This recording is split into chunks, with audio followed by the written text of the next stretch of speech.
Wael Abbas is a blogger with a mission to speak freely in a country that allows little freedom of speech.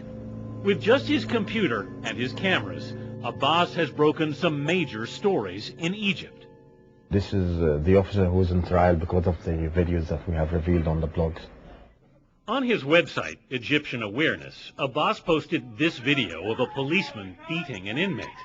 That officer was sentenced to 2 years in prison just last week. His videos have exposed the rigging of elections and violent crackdowns on demonstrators. Egypt, Abbas points out, has been living under emergency law since Anwar Sadat was murdered more than a quarter century ago. People can be detained without trial. Gatherings of more than 5 persons are illegal. And the media is heavily controlled, with Egyptian authorities even censoring newspapers. In Egypt, blogging is something that is amateur. It's something that is done mainly by activists and people who have something to fight for.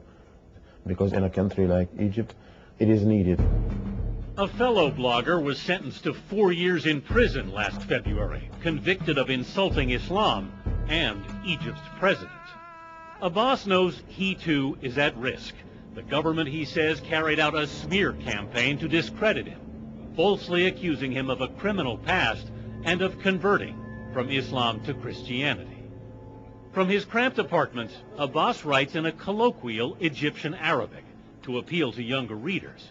His blog is now one of the most popular in Egypt, but it can be a challenge to get high-speed internet connections and avoid arrest warrants. Even if something happened to me, I want other people to carry on with what I was doing. I'm not the only guy with a camera. I'm not the only guy who's able to take pictures and take videos of what's going on.